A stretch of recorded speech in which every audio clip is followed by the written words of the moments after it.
Olá, o Entre Linhas de hoje é uma edição especial dentro da série de perfis de grandes escritores contemporâneos que se alterna com o formato tradicional do programa. Você vai ver uma entrevista que a gente fez com Ana Maria Machado, que recebeu o Entre Linhas na Academia Brasileira de Letras, no Rio de Janeiro, para falar de sua trajetória pessoal e literária, de sua vasta produção para público infanto-juvenil e, sobretudo, sobre seus romances, dentre os quais o fundamental Tropical Sol da Liberdade.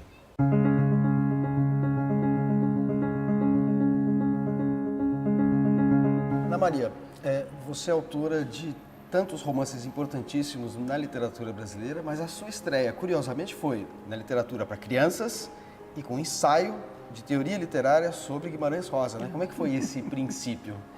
Eu estudava letras, dava aula na faculdade de letras e me inscrevi para fazer o doutorado sobre Guimarães Rosa. Então, que acabou sendo o primeiro livro que eu publiquei mesmo, foi O Recado do Nome sobre Guimarães Rosa.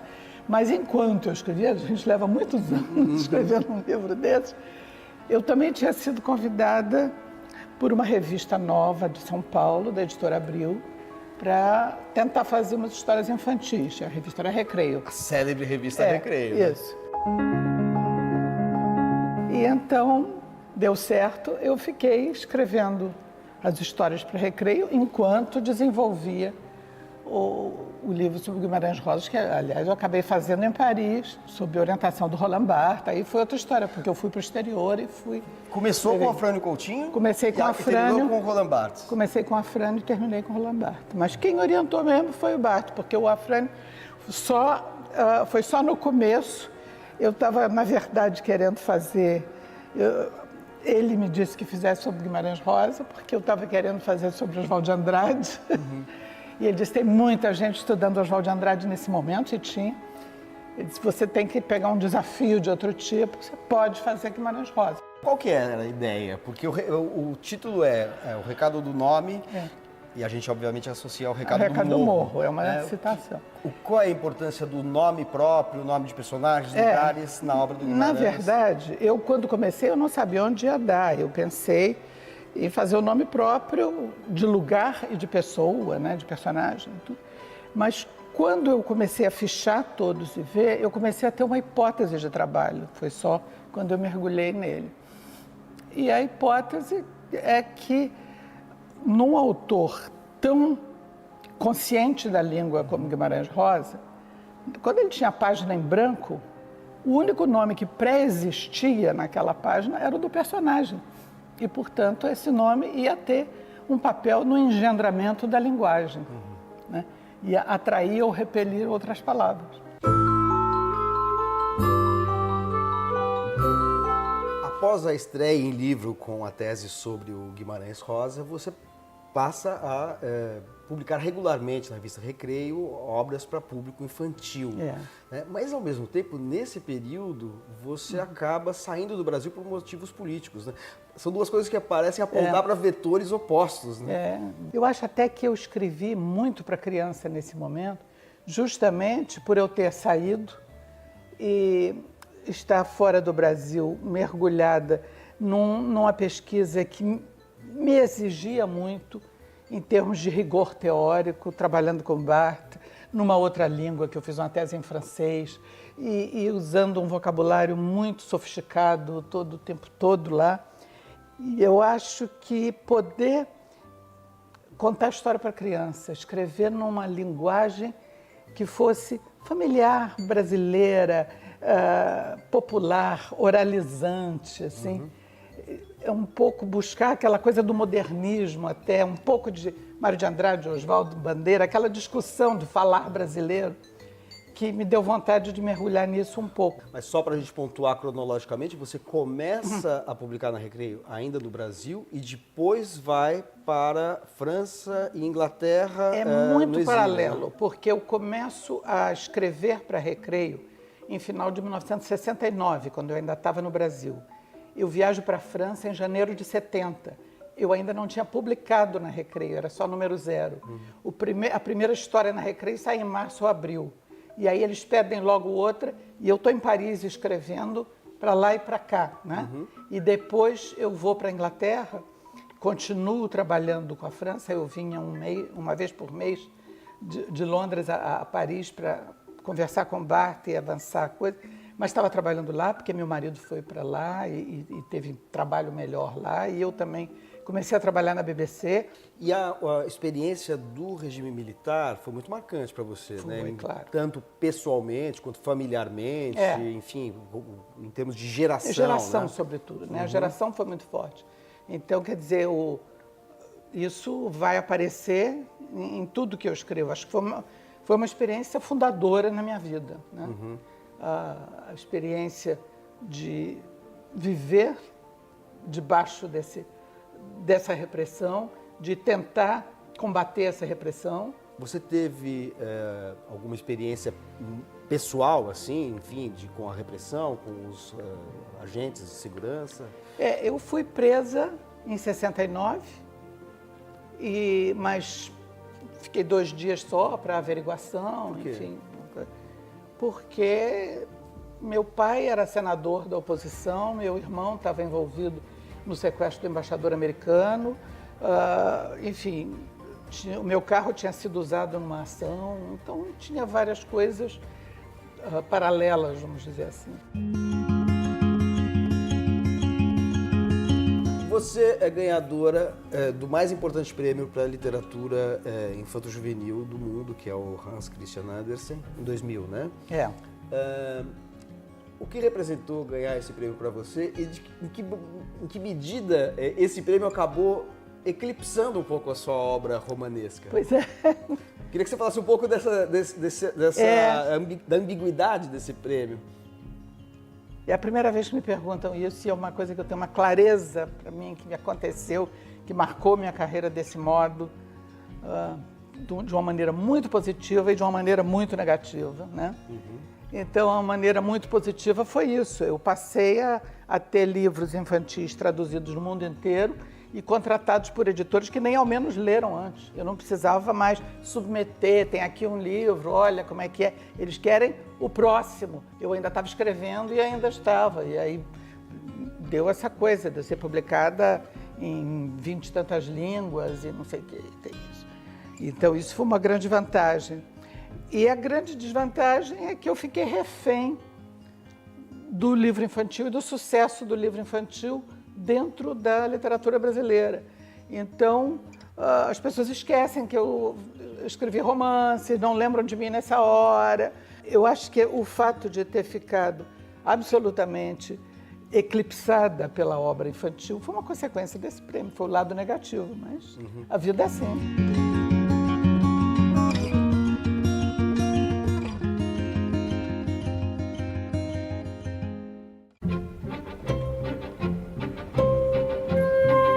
Associada sobretudo ao romance, à literatura para público infantil e ao ensaio, Ana Maria Machado também tem obras em outros gêneros literários, a poesia, o conto e sempre com a mesma sensibilidade e destreza de linguagem. A escritora carioca tinha pleno reconhecimento literário quando publicou seu primeiro livro de poemas, Sinais do Mar, em 2009. Os exercícios poéticos sempre a acompanharam, representando momentos de iluminação que pediam a expressividade concisa do verso. Mas coube à amiga Ruth Rocha, outra grande escritora para público infantil, que estreou com Ana Maria Machado na revista Recreio, a iniciativa de trazer à luz seus poemas. O estímulo fez Ana Maria Machado resgatar de gavetas e pastas antigas um conjunto de textos que têm em comum a presença do mar. O resultado é um livro com poemas de rara delicadeza, que incorporam a linguagem, os movimentos das águas e o rendado da espuma das ondas, estabelecendo ainda uma correspondência de nossos sentidos com outros elementos marinhos, como a areia e o aroma da maresia. E se o mar é presença constante também na prosa de ficção da escritora, como em Tropical Sol da Liberdade e O Mar Nunca Transborda, romances como Canteiros de Saturno e A Audácia dessa Mulher trazem uma mistura de registros linguísticos, dramaturgia, notícia de jornal, roteiro, cujo domínio das formas breves aparece no único livro de contos de Ana Maria Machado, Vestígios, publicado em 2001. As 11 narrativas de Vestígios foram escritas ao longo da trajetória da escritora e extraem sentido dramático e lírico de vivências cotidianas que deflagram reminiscências e o aflorar de sentimentos reprimidos. Em situações tão díspares quanto um reencontro de pai e filho ou o assalto num ônibus, Ana Maria Machado estrutura seus contos ora a partir de um ditado popular, ora a partir de uma peça de Shakespeare. Alterna o lúdico e o trágico, o terno e o rancoroso, para tratar de desencontros conjugais ou das memórias da ditadura, numa variação temática e estilística que deriva da notável variedade de atmosferas de sua obra romanesca. Depois do intervalo, a gente segue com Ana Maria Machado nesse programa especial dentro da série de perfis de grandes escritores contemporâneos. O Entre Linhas volta já.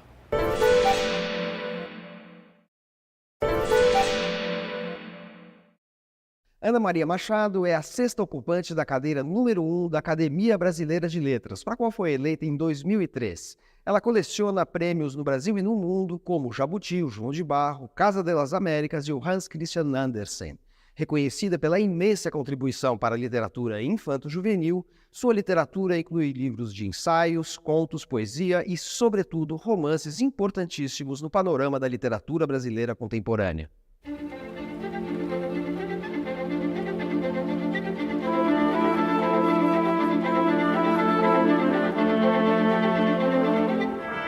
Agora a gente está no mítico salão em que acontece a reunião semanal dos acadêmicos na Academia Brasileira de Letras. Eu queria saber como é que foi a sua entrada, quando se deu e como foi a sua presidência à frente dessa instituição tão importante. Eu entrei em 2003, na vaga deixada por Evandro Lins e Silva, cadeira número 1. Depois eu fui presidente em 2012 e 2013. A gente tem uns rodízios assim, né, para chegar para cada um imprime sua marca de certo modo na presidência e, ao mesmo tempo, não sobrecarrega demais, porque é muito trabalho. Enquanto está na presidência, não dá, você não consegue escrever nada, não tem nada, você tem um trabalho administrativo muito grande. Na minha presidência, eu tive, acho que, sobretudo, 2 linhas de atuação. Uma, no exterior, eu procurei dar muito incentivo para que universidades estrangeiras, nós temos vários convênios, que pudessem estudar obras de autores brasileiros, sobretudo acadêmicos.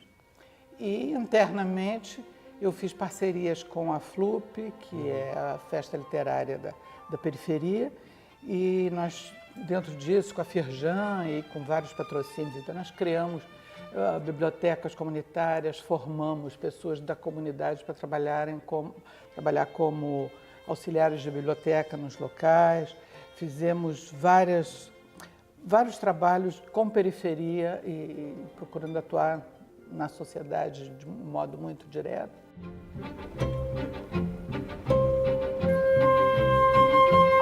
Entre seus livros para esse público infantil, sendo que você também tem obras para público juvenil, quais as que te deram mais satisfação e que tiveram mais repercussão? Acho que Bisabia Besabel foi muito forte. Menina Bonita do Laço de Fita também. É um livro muito simples, mas pela repercussão que teve na sociedade brasileira em geral. Uma coisa, qualquer lugar que eu chego, sempre vem alguém que diz: eu sou a menina bonita do Laço de Fita. É uma coisa comovente a gente ver que até esse momento, eu escrevi em 83, nunca tinha tido uma menina negra, pequenininha, apresentada como linda, bonita, esperta, maravilhosa, protagonista e que todo mundo quer ser.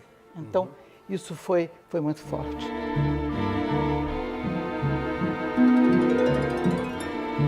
Vento que Benta é o Frade é o nome de uma brincadeira tradicional que no Sul não se chama assim, chama Boca do Forno. É uma brincadeira tradicional e é um livro que discute mandar e obedecer.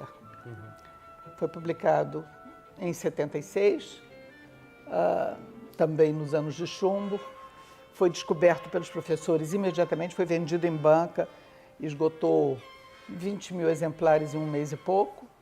E depois, na ocasião da Constituinte, quando se fez a Assembleia Constituinte, ele foi novamente muito sucesso. Agora voltou de novo, ele tem períodos assim, porque ele tem uma leitura política muito forte. Todo leitor criança se identifica muito com isso, de por que eu tenho que fazer tudo que me mandam fazer. Entendeu? Portanto, o conteúdo político da sua obra, que está presente de formas diferentes, está presente também na literatura para crianças. Todos.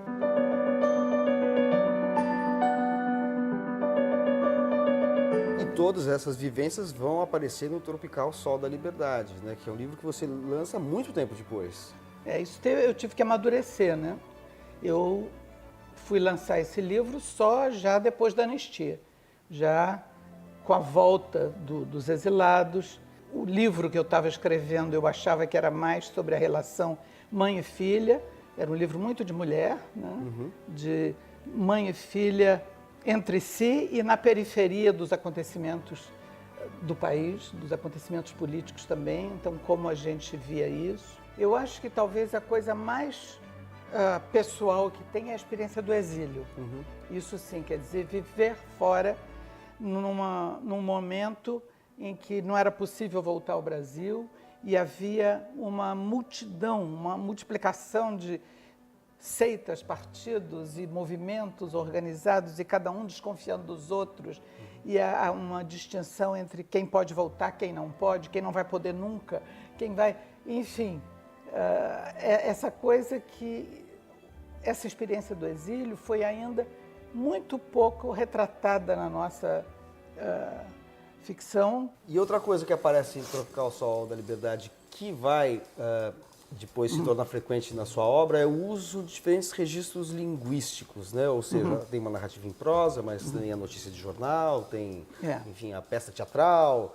Em outros momentos aparecerão outras linguagens, né? Outras formas de expressão que vão aparecer nos seus livros. Isso eu uso muito. E o dado estrutural também vai se tornando, a partir do Canteiros de Saturno, se torna o dado estrutural, a pesquisa com a estrutura do próprio romance, do próprio livro, acaba sendo algo que vai tendo uma importância maior na sua produção literária, não?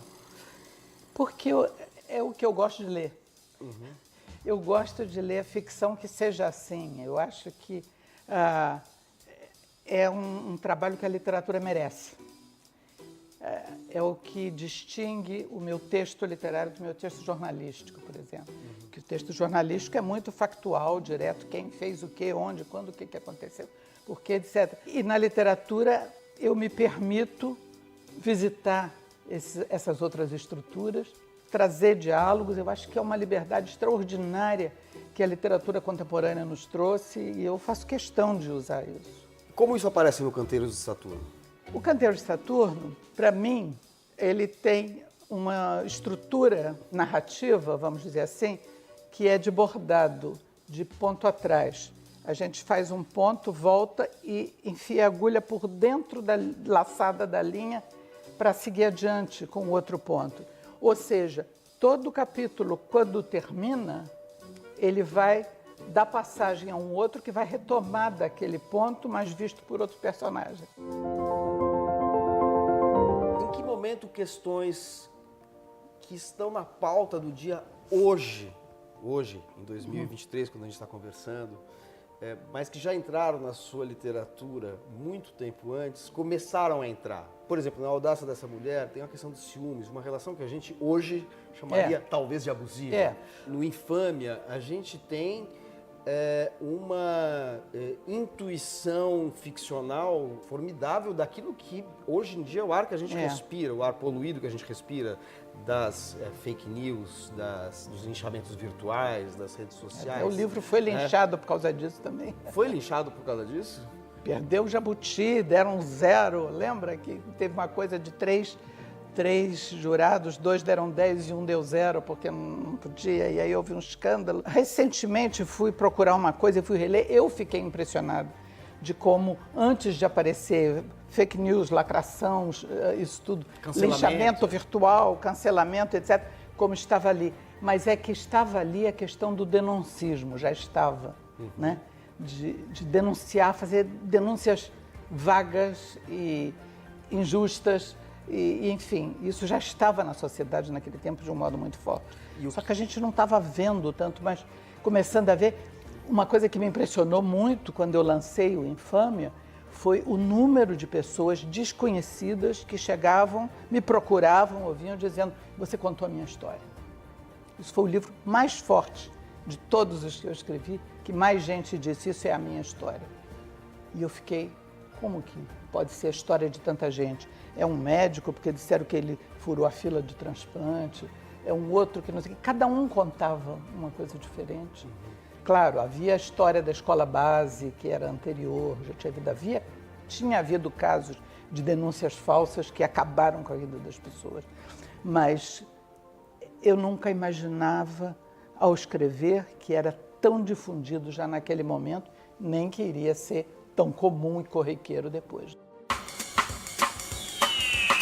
Coincidentemente, ou não tão coincidentemente, surgiam no mesmo contexto que você publicou Infâmia, obras de autores, sobretudo de língua inglesa, que também abordavam esse tema, não exatamente como você abordou, mas mais ou menos dentro dessa atmosfera persecutória, né? É uma coisa que eu não tinha reparado e que quando me chamaram a atenção para isso, eu fiquei um pouco surpresa, assim, abismada disso. Lembro perfeitamente como foi. Eu estava em Londres, foi numa mesa redonda sobre livros, feita pela BBC, a BBC Rádio, e havia um professor canadense que estava falando da universidade no Canadá, e eles estavam comentando, eu estava falando do meu livro, e era uma roda grande.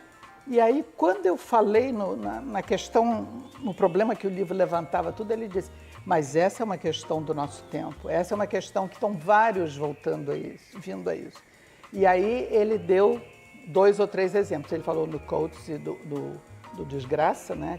Em português foi traduzido como desonra. É Disgrace, mas Disgrace, é desonra. O do Ian McEwan. Reparação. Depois, ele falou nesses 2, e eu depois li o Arthur E. George, do Julian Barnes, que também era sobre... Exatamente. E é do mesmo ano que um dos outros 2. E ainda tem uma marca humana do Philip Roth. E a marca humana do Philip Roth. Mas, enfim, eu acho que essa coisa do espírito do tempo, da mesma forma que lá no século XIX, nós chamamos Madame Bovary, Ana Karenina e Primo Basílio e Dom Casmurro. Olha, muito obrigado por nos receber aqui nessa casa tão ilustre. Não, é uma casa sempre aberta para a literatura.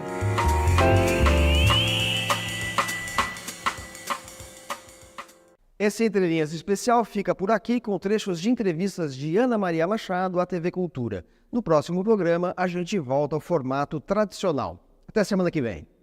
Você sempre diz também que não gosta de passar mensagens, que as mensagens, quem passam são os telegrafistas, né? Hoje em dia é a internet. A internet, vamos dizer assim, pelo e-mail, né? Mas que você gosta de colocar perguntas. Que perguntas? Não sei. Cada história tem a sua. Não são genéricas. Eu acho que cada história tem as suas perguntas. Cada livro, eu escrevi muitos livros, e cada um suscita questões diferentes. Eu acho que nós, seres humanos, somos uns bichinhos muito perguntadores. E aí, o que você pretende fazendo parte da academia? Olha, eu estou acabando de entrar. Eu tenho que entrar sem pretensões. Eu tenho que entrar observando primeiro, vendo quais são os espaços, que jogo se faz, quais são as regras, né? E ver dentro disso o que é possível fazer que seja bom para a academia e que seja bom para a sociedade brasileira, né? O que a academia pode dar mais para a sociedade brasileira e como ela pode se colocar de uma maneira mais útil, mais atuante, mais aberta, com mais sentido, né? Isso tudo só eu estando lá dentro é que eu vou ver. O que não implica dizer que ela não tenha sentido, nem que seja excessivamente fechada, nem nada, mas a sociedade muda, é muito dinâmica. Então, acho que a gente tem que viver esses novos tempos sempre. Quando eu estou escrevendo, todo dia eu sento algumas horas, escrevo um pouco, e aquilo vai indo, vai. A própria força do livro, a própria energia do que está sendo contado vai me carregando para diante, até que ele fica pronto. Aí eu deixo descansar uns meses. Aí eu volto e retomo limpando, cortando, tirando coisas, substituindo. Então, o processo de criação é esse, é trabalho, é método, é disciplina e é uma atitude crítica depois. Então, tem uma primeira fase que é muito explosiva, expansiva, digamos assim, e uma outra que é mais de contenção, que é de arrumação.